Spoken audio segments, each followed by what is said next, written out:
경고합니다. 이 이야기를 듣고 나면 당신의 생각이 바뀔 수 있어요. 하루토처럼 그는 일본 최고의 명문고 학생이었습니다. 자신들이 최고라고 배웠고 그렇게 믿었어요. 하지만 2박 3일 후 나리타 공항 비행기에서 내릴 때 그의 표정을 봤어야 했습니다. 창백했고 말을 잃었으며 손에 든 노트를 부들부들 떨고 있었어요. 대체 그곳에서 무엇을 본 걸까요? 지금 바로 시작하겠습니다. 제 이름은 하루토입니다. 도쿄 명문 고등학교 2학년이에요.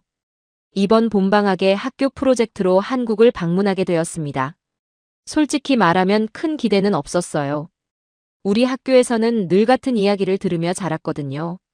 일본은 세계 3위 경제 대국이고 기술력에서 독보적이며 아시아에서 가장 선진화된 나라라는 말이었습니다.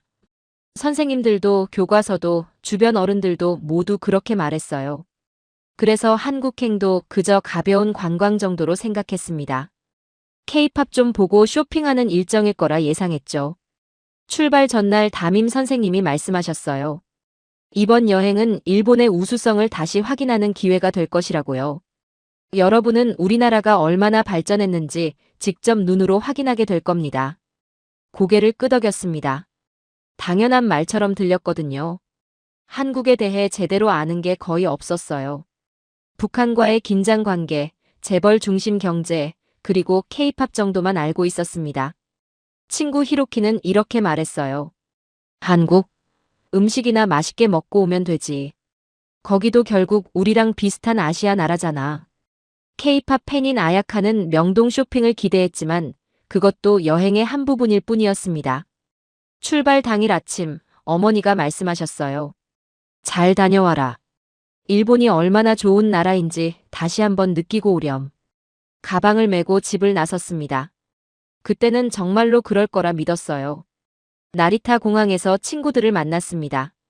모두 들뜬 표정이었지만 진지한 기대감보다는 가벼운 여행 분위기였어요. 탑승 게이트를 향하며 생각했습니다. 2박 3일, 짧은 일정이지만 충분하겠지. 어차피 예상 가능한 풍경 들릴 테니까. 비행기 안에서 히로키가 물었어요. 너는 뭐가 제일 기대돼? 글쎄, 음식? 한국 음식은 맵다던데 얼마나 매운지 궁금해. 그거 말고는? 별로 없는데. 그냥 편하게 다녀오면 되지 않을까. 우리는 이어폰을 끼고 각자 영화를 보기 시작했습니다. 비행기가 이륙했어요. 도쿄의 빌딩 숲이 점점 작아지고 구름 사이로 바다가 보였습니다. 2시간 반 정도 걸린다고 했어요. 창밖을 보며 생각했습니다. 이번 여행에서 뭔가 특별한 걸 기대하지는 않았어요. 그저 학교 프로젝트의 일부였고 보고서 쓸 자료만 모으면 되는 일이었습니다. 기내식을 먹으며 히로키와 이야기를 나눴어요. 너는 한국에 대해 뭐 알아? 삼성? 김치? 저도 비슷해요. LG, 현대자동차 정도. 우리는 웃었습니다. 사실 브랜드 이름 몇 개만 알고 있었죠. 선생님이 오셔서 말씀하셨어요. 여러분, 이번 여행은 단순한 관광이 아닙니다. 비교 문화 연구 프로젝트예요. 한국의 교육 시스템, 도시 인프라, 사회 문화를 직접 관찰하고 기록해야 합니다. 학생들은 대충 알겠다는 표정이었어요. 사실 대부분은 쉬는 시간 정도로 생각하고 있었죠. 저도 마찬가지였습니다. 노트에 적당히 뭔가 적고 사진 몇 장 찍으면 되겠지 하는 생각이었어요. 비행기가 하강을 시작했습니다. 창밖으로 도시의 윤곽이 드러났어요. 빼곡한 건물들이 보였습니다.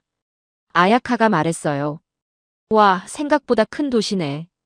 뭐, 서울이니까. 수도니까 당연하지. 하지만 마음 한구석에서는 작은 호기심이 생겼어요. 정말로 예상한 대로일까? 선생님이 말씀하셨습니다. 곧 도착합니다. 짐 잘 챙기고 내릴 준비하세요. 그리고 기억하세요. 우리는 관찰자입니다. 선입견 없이 있는 그대로를 보도록 노력하세요. 가방을 정리하며 생각했어요. 선입견 없이? 글쎄, 이미 충분히 알고 있는데 뭘 더 볼 게 있을까? 비행기 바퀴가 활주로에 닿았습니다. 덜컹. 착륙했어요. 창밖으로 인천국제공항 건물이 보였습니다. 생각보다 현대적이고 깨끗해 보였지만 대수롭지 않게 생각했어요. 공항이야 어디나 비슷하지. 기내 방송이 나왔습니다. 인천국제공항에 도착했습니다.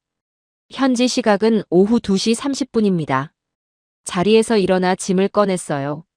줄을 서서 천천히 비행기 밖으로 나갔습니다. 탑승교를 지나 공항 안으로 들어서는 순간이었어요. 그때는 몰랐습니다. 이 여행이 제 생각을 완전히 바꿔놓을 거라는 사실을요. 넓은 복도를 걸으며 입국 심사장을 향했습니다. 제1막이 시작되고 있었습니다. 공항 안으로 들어서자마자 예상과 다른 장면이 펼쳐졌습니다. 입국 심사장으로 향하는 복도는 넓고 깨끗했어요. 천장이 높았고 자연광이 들어왔습니다. 표지판은 한국어, 영어, 일본어, 중국어로 선명하게 표시되어 있었어요. 히로키가 말했습니다. 생각보다 괜찮은데? 아직 공항일 뿐이라고 생각했어요. 하지만 입국 심사장에 도착했을 때 첫 번째 놀라움이 찾아왔습니다. 줄이 길었어요. 수백 명이 대기하고 있었습니다. 보통이라면 최소 30분은 기다려야 할 상황이었죠. 도쿄 나리타 공항에서도 비슷한 경험을 여러 번 했어요. 긴 줄, 느린 진행, 지루한 대기. 그런데 이곳은 달랐습니다. 줄이 빠르게 움직였어요. 자동 심사대가 곳곳에 설치되어 있었고 대부분의 사람들이 그쪽으로 향했습니다. 여권을 스캔하고 지문을 찍고 얼굴을 인식하면 끝. 몇 초면 통과였어요. 외국인 심사대도 효율적이었습니다. 직원들은 빠르게 처리했고 질문도 간단했어요.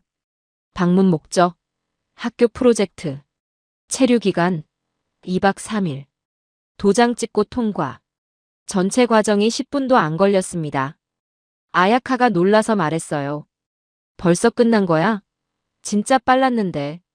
선생님도 의외라는 표정이었습니다. 생각보다 시스템이 잘 되어 있네요.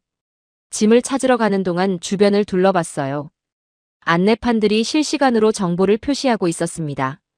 수화물 찾는 곳 번호, 예상 도착 시간, 지연 여부까지 모두 디지털 화면에 나타났어요. 짐 찾는 곳에 도착했을 때도 마찬가지였습니다. 컨베이어 벨트 위에 우리 비행기 짐이 이미 나오고 있었어요. 대기 시간이 거의 없었습니다. 히로키가 중얼거렸어요. 뭔가 이상한데. 너무 빠른 거 아냐? 공항 밖으로 나가는 길에도 모든 것이 명확했습니다. 택시 타는 곳, 버스 타는 곳, 지하철 가는 길이 색깔별로 구분되어 있었어요. 길을 잃을 수가 없는 구조였습니다. 공항 로비에서 잠시 쉬며 주변을 관찰했어요. 사람들은 분주했지만 혼란스럽지 않았습니다. 모두가 자기 길을 알고 움직이는 것처럼 보였어요. 천장을 올려다봤습니다. 곳곳에 디지털 안내판이 있었어요. 실시간 출발 정보, 탑승구 안내, 환율 정보까지. 모든 정보가 한눈에 들어왔습니다. 와이파이도 무료였어요. 별도 신청 없이 바로 연결됐습니다. 속도도 빨랐어요. 히로키는 스마트폰으로 SNS에 접속해서 사진을 올리기 시작했습니다. 화장실에 들렀을 때도 놀랐어요. 깨끗했고 비데가 모든 칸에 설치되어 있었습니다. 센서식 수도꼭지, 자동 비누, 에어 타월까지. 모든 게 자동화되어 있었어요. 버스를 타러 가는 길에 편의점이 보였습니다. 들어가 봤어요. 상품 가격에 놀랐습니다. 생각보다 저렴했어요. 물 한 병이 1,000원, 삼각김밥이 1,500원 정도였습니다. 도쿄 편의점 가격과 비슷하거나 더 쌌어요. 계산대에서도 신기한 걸 봤습니다. 손님이 카드를 대자마자 결제가 끝났어요. 삑 소리 한 번, 영수증 나오고 끝. 3초도 안 걸렸습니다. 버스 정류장으로 향했어요. 안내판에는 버스 번호와 도착 예정 시간이 표시되어 있었습니다. 5분 후 도착, 3분 후 도착, 지금 도착. 실시간으로 업데이트되고 있었어요. 버스가 정확히 표시된 시간에 도착했습니다. 문이 열리고 사람들이 질서정연하게 탔어요. 밀치는 사람도 새치기 하는 사람도 없었습니다. 버스 안에서 창밖을 봤어요. 공항을 벗어나며 처음으로 한국의 풍경이 눈에 들어왔습니다. 고속도로는 넓었고 차들은 빠르게 달렸어요. 표지판들이 깔끔하게 정리되어 있었습니다. 옆자리에 앉은 히로키가 말했습니다. 야, 근데 진짜 궁금한 게 있어. 뭔데? 왜 이렇게 빠른 거야? 공항에서 나오는데 30분도 안 걸렸잖아. 그 질문에 대답할 수 없었어요. 저도 같은 생각을 하고 있었거든요. 아야카가 끼어들었습니다. 그러게. 나도 좀 이상하다고 느꼈어. 모든 게 너무 자동이야. 사람이 하는 일이 거의 없어. 선생님이 뒤에서 말씀하셨어요. 디지털화가 잘 되어 있는 것 같습니다. 시스템이 사람을 대신하는 부분이 많네요. 창밖으로 서울 시내가 보이기 시작했습니다. 빌딩들이 빼곡했고 도로는 복잡했어요. 하지만 정돈된 느낌이었습니다. 그때 처음으로 작은 질문이 생겼어요. 왜 이곳은 이렇게 빠르게 돌아가는 걸까? 무엇이 이런 효율을 만들어낸 걸까? 가방을 꽉 쥐고 생각했습니다. 아직 공항을 벗어난 것뿐이에요. 하지만 뭔가 예상과 다른 느낌이 들기 시작했습니다. 버스는 서울 중심부를 향해 달렸습니다. 다음 날 아침 서울의 한 공립고등학교를 방문했습니다. 학교 건물은 생각보다 현대적이었어요. 깨끗한 외관, 넓은 운동장, 잘 정돈된 화단. 일본 학교와 크게 다르지 않아 보였습니다. 교문을 들어서자 학생들이 환영한다며 일본어로 인사했어요. 교실로 안내받았습니다. 복도에는 사물함이 정리되어 있었고 게시판에는 학생들의 작품과 공지사항이 붙어 있었어요. 교실에 들어가니 책상 배치부터 달랐습니다. 일본처럼 일렬이 아니라 디귿자 형태로 서로 마주보는 구조였어요. 수학 수업이 시작됐습니다. 선생님이 칠판에 2차 방정식 문제를 적었어요. 그런데 방식이 놀라웠습니다. 답을 바로 가르치지 않고 학생들에게 어떻게 풀 수 있는지 물었어요. 한 학생이 인수분해로 풀 수 있다고 말하며 칠판으로 나와 풀이를 적었습니다. 선생님은 또 다른 방법이 없는지 물었고 다른 학생이 근해 공식을 제시했어요. 그러자 학생들끼리 두 방법의 장단점을 토론하기 시작했습니다. 일본 수업에서는 선생님이 방법을 가르치고 학생들은 따라하는 게 보통이었어요. 하지만 여기서는 학생들이 먼저 생각하고 선생님은 안내자 역할만 했습니다. 옆에서 지켜보던 히로키도 신기하다는 표정이었어요. 더 놀라운 장면은 그 다음이었습니다. 한 학생이 틀린 답을 말했을 때였어요.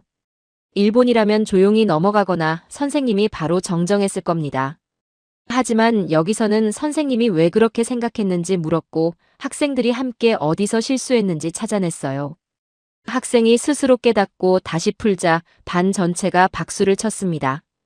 노트에 적었습니다. 여기서는 틀린 답도 토론의 일부다. 쉬는 시간에 한국 학생들과 이야기를 나눴어요. 그들은 수업에서 토론이 많지만 그만큼 스스로 생각해야 해서 힘들다고 했습니다. 시험도 단순 암기가 아니라 왜 그런지 설명해야 하는 문제가 많다고 했어요. 그래서 수업 중 토론이 중요한 거였습니다. 도서관에서는 학생들이 조별로 모여 프로젝트를 하고 있었어요. 환경 문제를 주제로 문제 정의부터 원인 분석, 해결 방안까지 직접 조사하고 정리한 자료들이 체계적으로 정리되어 있었습니다. 오후에는 체육 수업과 동아리 활동을 참관했습니다. 농구를 하는 학생들은 잘하는 친구가 못하는 친구를 자연스럽게 도와줬어요. 로봇 동아리, 밴드 동아리, 토론 동아리 학생들은 자기가 좋아하는 활동에 몰입하며 즐거워했습니다. 교장 선생님은 이렇게 말씀하셨어요. 정답을 외우는 것보다 왜 그런지 이해하는 게 더 중요하다고요. 학생들이 스스로 생각하는 힘을 키우는 것이 교육의 목표라고 했습니다. 학교를 나서며 생각했습니다. 경쟁만 강조되는 분위기가 아니라 함께 문제를 해결하려는 모습. 정답보다 과정을 중요하게 여기는 태도. 일본과는 분명히 다른 방향이었어요. 버스를 타고 숙소로 돌아가는 길, 친구들과 오늘 본 것에 대해 이야기했습니다. 히로키는 학생들이 더 적극적이고 틀려도 괜찮다는 분위기가 신기했다고 했어요. 아야카는 일본에서는 틀리면 부끄럽지만 여기는 틀려도 배우는 과정으로 보는 것 같다고 말했습니다. 창밖을 보며 조용히 생각했습니다. 어제는 공항의 효율성에 놀랐고 오늘은 교육 방식에 놀랐어요. 이 나라는 제가 알던 것과 달랐습니다. 제이막이 펼쳐지고 있었어요. 점심시간이 되자 학생들이 일제히 식당으로 향했습니다. 우리도 함께 따라갔어요. 복도를 지나 계단을 내려가니 넓은 식당이 나타났습니다. 수백 명이 동시에 식사할 수 있는 규모였어요. 줄을 서서 차례를 기다렸습니다. 학생들은 조용히 질서를 지켰어요. 밀치거나 새치기 하는 사람이 없었습니다. 식판을 받았습니다. 그 순간 잠시 말을 잃었어요. 식판 위에는 밥, 국, 메인 반찬 2가지, 김치, 나물, 과일, 그리고 우유가 담겨 있었습니다. 색깔도 다양했고 양도 충분해 보였어요. 영양사가 계산한 듯 균형 잡힌 한 끼였습니다. 일본에서는 대부분 도시락을 싸오거나 편의점에서 빵을 사 먹었어요. 학교 급식이 있는 곳도 있지만 이렇게 체계적이지는 않았습니다. 자리에 앉아 식판을 내려놓았어요. 히로키가 놀란 표정으로 물었습니다. 이게 다 학교에서 주는 거야? 한국 학생이 웃으며 대답했어요. 당연하죠. 매일 이렇게 나와요. 아야카가 조심스럽게 물었습니다. 비용은 얼마예요? 무료예요. 초등학교부터 고등학교까지 다 무료입니다. 그 말에 우리는 서로 얼굴을 쳐다봤어요. 무료? 이 정도 식사를 매일 공짜로? 한국 학생이 설명을 이었습니다. 몇 년 전부터 정책이 바뀌었대요. 성장기 학생들의 식사는 사회가 책임져야 한다고요. 그래서 전국 대부분 학교가 무상급식을 하고 있다고 했습니다. 밥을 먹기 시작했어요. 맛도 괜찮았습니다. 집에서 먹는 것처럼 정성스러운 맛이었어요. 주변을 둘러봤습니다. 학생들은 자연스럽게 식사했어요. 어떤 학생은 친구들과 이야기하며 먹었고 어떤 학생은 조용히 먹었습니다. 모두가 당연하게 받아들이는 풍경이었어요. 선생님이 말씀하셨습니다. 영양사 선생님이 매주 식단을 짜십니다. 성장기에 필요한 영양소를 고려해서요. 탄수화물, 단백질, 비타민, 무기질까지 균형을 맞춘다고 하셨어요. 식당 한쪽 벽에는 이번 주 식단표가 붙어 있었습니다. 월요일부터 금요일까지 매일 다른 메뉴였어요. 불고기, 생선구이, 닭볶음탕, 카레, 제육볶음. 반복되지 않게 구성되어 있었습니다. 그 옆에는 알레르기 정보도 적혀 있었어요. 우유 알레르기가 있는 학생은 두유로 대체, 견과류 알레르기가 있는 학생은 별도 메뉴 제공. 세심한 배려였습니다. 식사를 마치고 식판을 반납했습니다. 잔반을 버리는 곳도 분리되어 있었어요. 음식물 쓰레기는 따로, 일회용품은 따로. 학생들은 자연스럽게 분리했습니다. 식당을 나오며 생각했어요. 한 문장이 머릿속에 맴돌았습니다. 성장기 식사는 사회가 함께 책임진다. 일본에서는 급식비를 못 내는 학생들이 가끔 뉴스에 나왔어요. 경제적으로 어려운 가정의 아이들이 제대로 된 식사를 못하는 경우도 있었습니다. 하지만 여기서는 모든 학생이 똑같이 받았어요. 부자든 가난하든 상관없이 같은 식사를 했습니다. 오후 수업 전 잠깐 쉬는 시간에 히로키가 말했습니다. 솔직히 부러운데. 우리는 매일 도시락 싸야 하잖아. 아침에 일찍 일어나서. 아야카도 동의했어요. 맞아.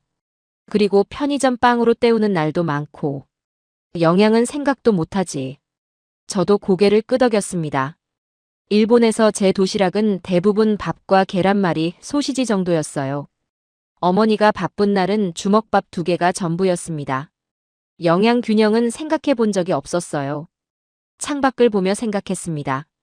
이곳은 학생들의 건강을 국가 차원에서 관리하고 있었어요. 급식이 단순히 배를 채우는 게 아니라 미래 세대에 대한 투자라고 여기는 것 같았습니다. 노트에 적었습니다. 제3일제의 발견. 이 나라는 아이들의 밥을 국가가 책임진다. 오후 수업이 시작되기 전 한국 학생에게 물었어요. 급식이 언제부터 무료였냐고요? 학생이 대답했습니다. 제가 초등학교 다닐 때는 일부만 무료였대요. 그런데 몇 년 전부터 점점 확대되어서 지금은 거의 모든 학교가 무료라고 했습니다. 처음에는 논란도 많았대요. 예산 문제로. 하지만 결국 시행됐고 지금은 당연한 것이 됐다고 했어요. 그 말을 들으며 깨달았습니다. 이건 단순히 돈의 문제가 아니었어요. 우선순위의 문제였습니다. 이 사회는 아이들의 식사를 우선으로 두었고 그걸 실행에 옮겼어요. 오후 수업을 들으며 계속 생각했습니다. 공항의 효율성, 학교의 교육 방식, 그리고 무상급식. 하나하나가 따로 있는 게 아니라 연결되어 있는 것 같았어요.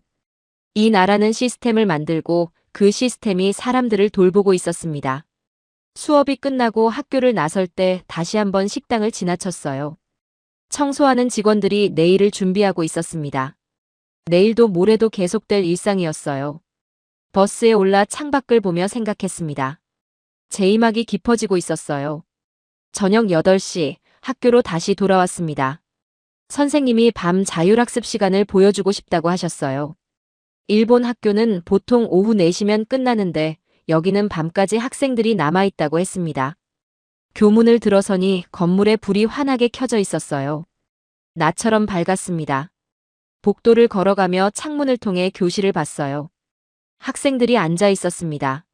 3층 교실로 올라갔습니다. 문을 조용히 열고 뒤에서 지켜봤어요. 교실 안은 조용했습니다. 학생들은 각자 책을 보거나 문제를 풀고 있었어요. 에어컨이 가동되고 있었고 형광등은 밝았습니다. 환경은 낮 수업 시간과 똑같았어요. 시계를 봤습니다. 저녁 8시 20분. 일본이었다면 이미 집에 가서 저녁을 먹고 쉬는 시간이었어요. 히로키가 작게 속삭였습니다. 강제로 남는 거야? 안내하던 학생이 고개를 저었어요. 아니요, 자율이에요. 원하는 사람만 남아요. 강제는 아닙니다. 그런데 교실을 보니 대부분의 자리가 차 있었어요. 빈자리가 거의 없었습니다. 조용히 관찰했습니다. 한 학생이 영어 단어를 외우고 있었어요. 다른 학생은 수학 문제집을 펼쳐놓고 계산하고 있었습니다. 모두 집중하고 있었어요. 그런데 놀라운 장면을 봤습니다. 한 학생이 옆 친구에게 다가가 뭔가 설명하기 시작했어요. 조용한 목소리로 문제풀이를 가르쳐주고 있었습니다. 듣는 학생은 고개를 끄덕이며 이해하는 표정이었어요. 일본에서는 보기 힘든 풍경이었습니다. 밤늦게까지 남아서 공부하는 것도 신기했지만 더 놀라운 건 서로 가르쳐주는 모습이었어요. 경쟁이 치열할수록 자기 것만 챙기게 되는데 여기는 달랐습니다. 다른 교실도 둘러봤어요. 2학년 교실, 1학년 교실 모두 비슷했습니다. 학생들이 남아서 공부하고 있었고 가끔 조용히 대화하며 서로 돕고 있었어요. 한 교실에서는 4명이 모여 스터디 그룹을 만들고 있었습니다. 각자 문제를 풀고 나서 답을 비교하고 다른 풀이가 나오면 토론했어요. 누가 맞고 틀리고를 따지는 게 아니라 왜 그렇게 됐는지 함께 찾아가는 모습이었습니다. 시계를 다시 봤어요. 9시가 넘어가고 있었습니다. 안내 학생에게 물었습니다. 보통 몇 시까지 남아있냐고요? 학생이 대답했어요. 10시까지 자율학습실이 열려 있어요. 그 이후에는 집에 가야 하지만 원하면 10시까지 남을 수 있다고 했습니다. 아야카가 놀라서 물었습니다. 매일 이렇게 하는 거예요?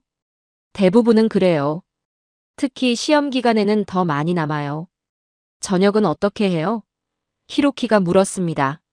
6시쯤 매점에서 사 먹거나 집에서 싸운 거 먹어요. 그리고 다시 공부하죠. 그 말을 듣고 복도에서 봤던 매점이 생각났습니다. 저녁 시간에도 불이 켜져 있었고 학생들이 김밥과 삼각김밥을 사는 모습을 봤어요. 복도를 걸으며 생각했습니다. 강제가 아닌데도 이렇게 많은 학생이 남아있는 이유가 뭘까? 단순히 입시 경쟁 때문일까? 한 교실 앞을 지나가는데 웃음소리가 들렸어요. 조용히 들여다봤습니다. 두 학생이 문제를 풀다가 같은 실수를 발견하고 웃고 있었어요. 스트레스 받는 분위기가 아니라 함께 배워가는 분위기였습니다. 계단에서 잠깐 쉬었어요.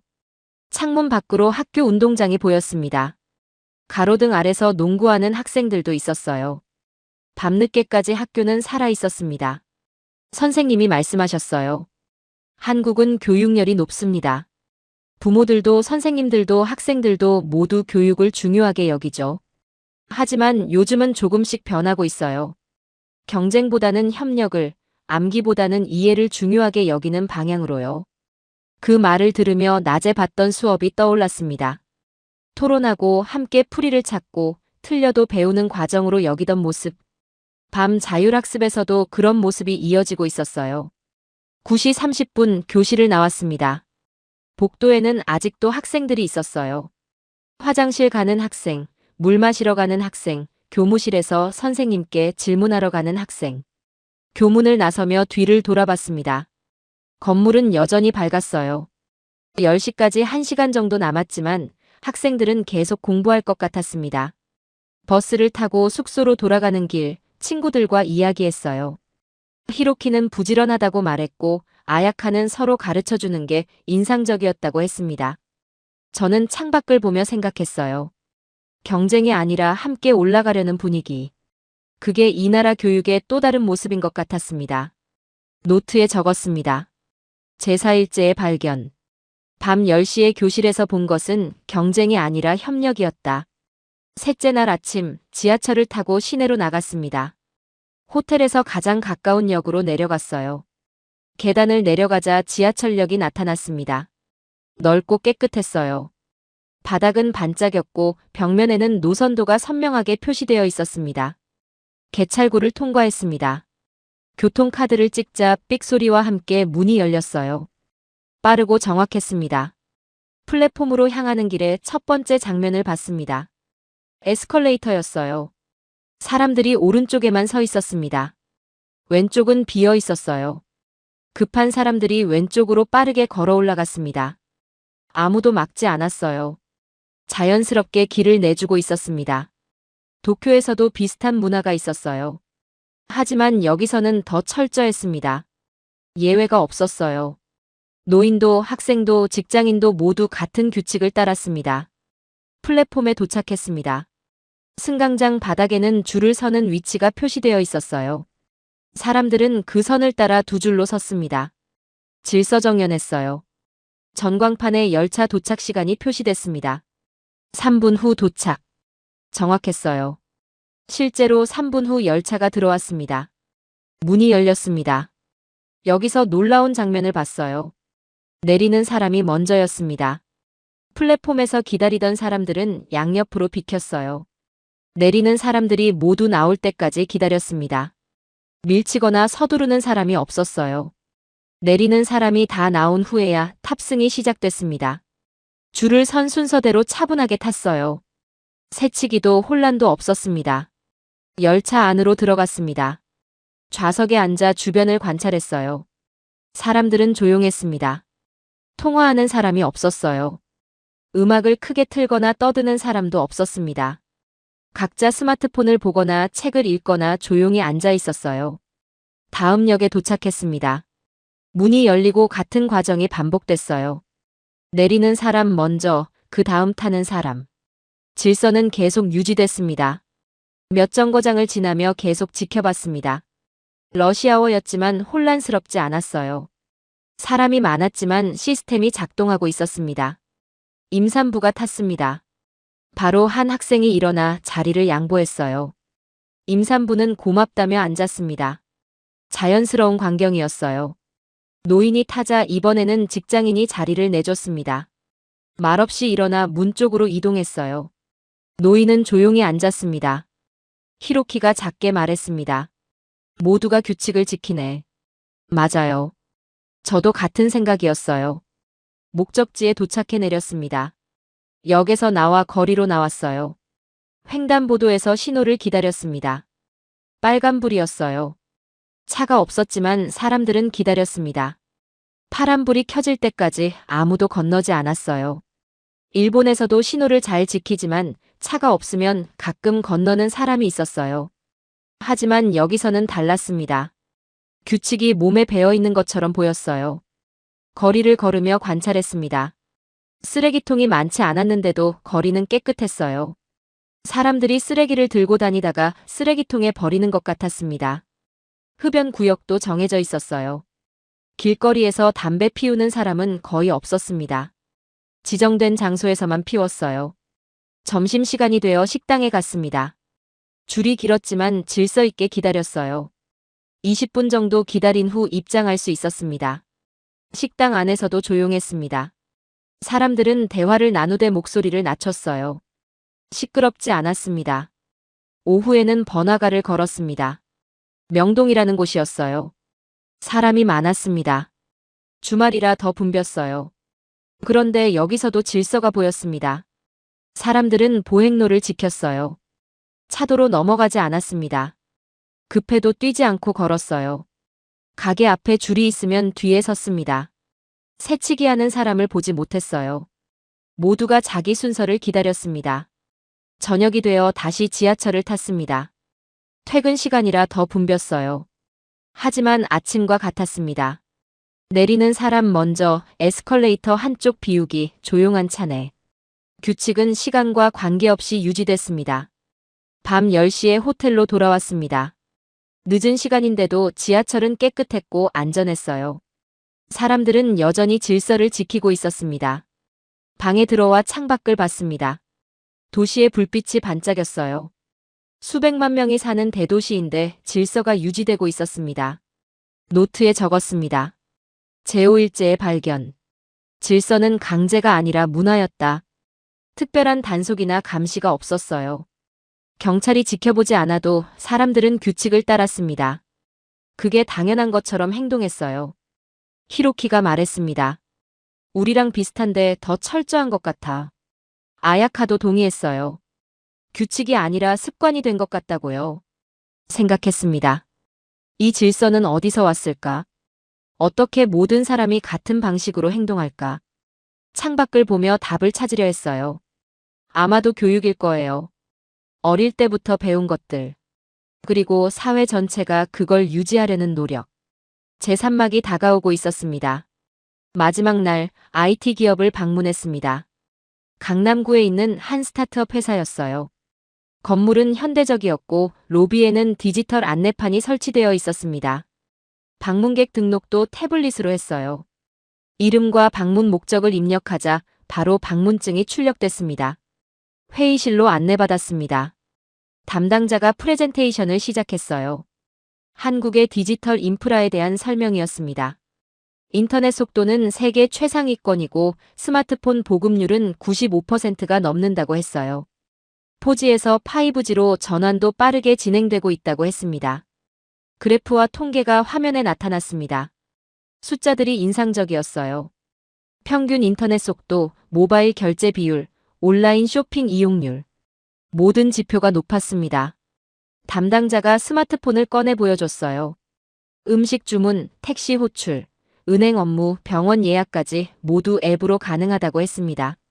실제로 시연해 봤어요. 몇 번의 터치만으로 모든 게 처리됐습니다. 배달 앱을 열었습니다.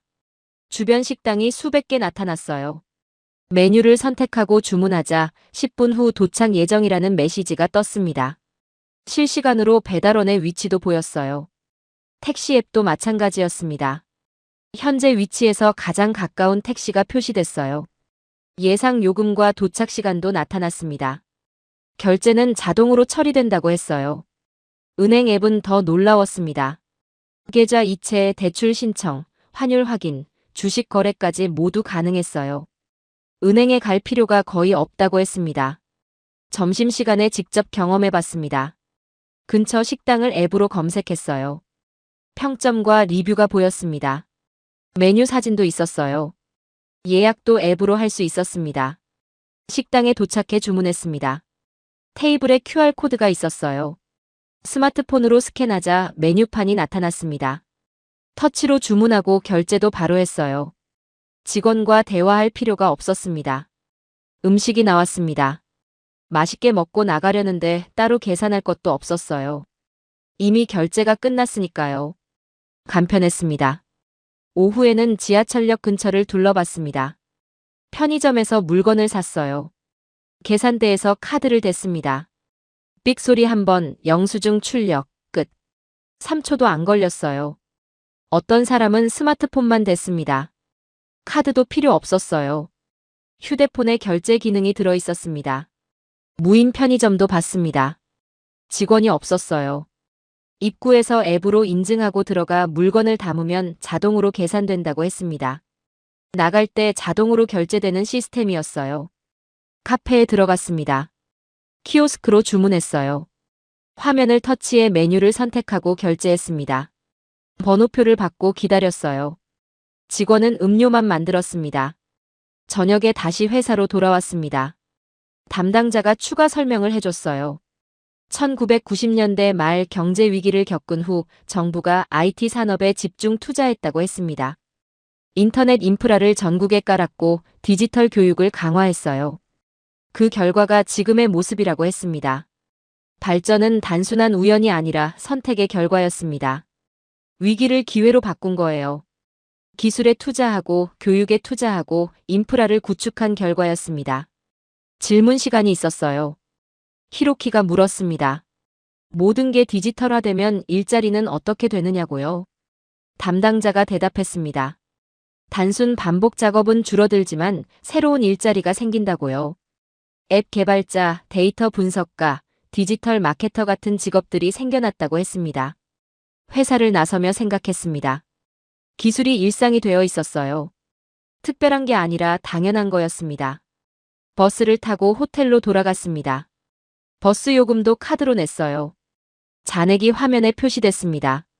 간단하고 빨랐어요. 호텔방에 들어와 노트를 펼쳤습니다.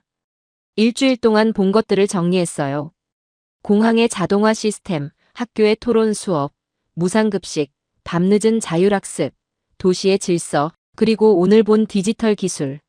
모든 게 연결되어 있었습니다. 효율적인 시스템, 생각하는 교육, 사회적 책임, 협력 문화, 시민의식, 그리고 기술 활용. 하나하나가 따로 있는 게 아니라 함께 작동하고 있었어요. 창밖을 봤습니다. 서울의 밤은 밝았어요.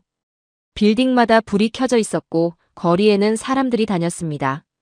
이 도시는 멈추지 않고 움직이고 있었어요. 내일은 일본으로 돌아가는 날입니다. 짐을 싸며 생각했어요. 제3막이 곧 끝나고 있었습니다. 출발 전 마지막 오전 한강공원으로 나갔습니다. 벤치에 앉아 노트를 펼쳤어요. 일주일 동안 적어둔 기록들이 펼쳐졌습니다. 공항에서 시작해 학교, 급식실, 밤교실, 지하철, 그리고 IT 기업까지. 매일 새로운 발견이 있었어요. 천천히 다시 읽었습니다. 처음에는 따로따로인 것 같았던 경험들이 이제는 하나의 그림처럼 보였어요. 공항의 효율성은 단순히 시설이 좋아서가 아니었습니다. 디지털 시스템에 대한 투자, 사람들의 협조, 그리고 끊임없는 개선의 결과였어요. 학교에서 본 토론 수업은 암기보다 이해를 중요하게 여기는 교육 철학에서 나왔습니다. 무상급식은 아이들의 건강을 사회가 책임진다는 가치관의 표현이었어요. 밤늦게까지 공부하는 학생들이 서로 가르쳐주던 모습은 경쟁보다 협력을 선택한 문화였습니다. 지하철에서 본 질서는 강제가 아니라 어릴 때부터 배운 시민의식이었어요. 디지털 기술이 일상에 녹아든 것은 위기 이후 전략적 선택의 결과였습니다. 모든 게 연결되어 있었어요. 시설, 교육, 문화, 기술, 그리고 사람들의 태도. 하나만으로는 설명할 수 없었습니다. 전체가 함께 작동하며 만들어낸 결과였어요. 강물을 바라봤습니다. 잔잔하게 흐르고 있었어요. 자전거 타는 사람들, 조깅하는 사람들, 산책하는 가족들. 평화로운 풍경이었습니다. 출발 전 선생님이 했던 말이 떠올랐어요. 이번 여행은 일본의 우수성을 다시 확인하는 기회가 될 것이라고요. 하지만 결과는 달랐습니다. 확인한 건 일본의 우수성이 아니라 제 편견이었어요. 한국에 대해 거의 아는 게 없으면서 이미 판단하고 있었습니다. K-팝과 쇼핑 정도로 여행을 생각했던 건 오만이었어요. 실제로 와서 보니 제가 몰랐던 게 너무 많았습니다. 노트를 덮었습니다. 시계를 봤어요. 공항으로 출발할 시간이 다가오고 있었습니다. 호텔로 돌아와 짐을 챙겼습니다. 친구들도 준비하고 있었어요. 히로키는 많이 배웠다고 말했고 아야카는 생각이 많이 바뀌었다고 했습니다. 버스를 타고 인천공항으로 향했습니다. 일주일 전 도착했던 그 길을 거꾸로 가고 있었어요. 창밖 풍경이 다르게 보였습니다. 같은 건물, 같은 도로였지만 이제는 그 안의 의미를 조금은 알게 됐어요. 공항에 도착했습니다. 체크인을 하고 출국 심사를 받았어요. 들어올 때처럼 빨랐습니다. 시스템은 여전히 효율적으로 작동하고 있었어요. 탑승 게이트로 향하며 면세점을 지났습니다. 관광객들이 쇼핑하고 있었어요. 일주일 전에 제 모습이 떠올랐습니다. 쇼핑만 기대했던 그때와 지금은 많이 달랐어요. 비행기에 올랐습니다. 좌석에 앉아 창밖을 봤어요. 인천공항 건물이 보였습니다. 일주일 전 처음 봤을 때는 그냥 공항이었어요. 지금은 달랐습니다. 그 안에 담긴 노력과 시스템이 보였어요. 비행기가 이륙했습니다. 서울이 점점 작아졌어요. 빌딩들, 한강, 도로들이 구름 아래로 사라졌습니다. 창밖을 보며 조용히 생각했습니다. 한 나라를 이해하는 데는 짧은 여행도 충분할 수 있다는 걸 배웠어요. 단, 열린 눈으로 본다면요. 편견 없이 보려고 노력했고, 궁금해하며 질문했고, 있는 그대로를 받아들이려 했습니다. 그랬더니 보이지 않던 것들이 보였어요. 노트를 다시 펼쳤습니다. 마지막 페이지에 적었어요. 제8일째의 깨달음. 발전은 우연이 아니라 선택이다. 시설도 중요하지만 더 중요한 건 사람들의 태도와 사회의 방향이다. 그리고 무엇보다 모르면서 안다고 생각하는 것만큼 위험한 건 없다. 비행기는 도쿄를 향해 날아갔습니다. 같은 학교로, 같은 일상으로 돌아갈 겁니다. 하지만 저는 달라졌습니다. 세상을 보는 눈이 조금 넓어졌어요. 그리고 알게 됐습니다. 배움은 책이나 뉴스에서만 오는 게 아니라 직접 보고 경험하는 데서 온다는 걸요. 창밖으로 구름이 보였습니다. 그 아래 어딘가에 또 다른 나라들이 있을 거예요. 각자의 이야기를 가진 곳들.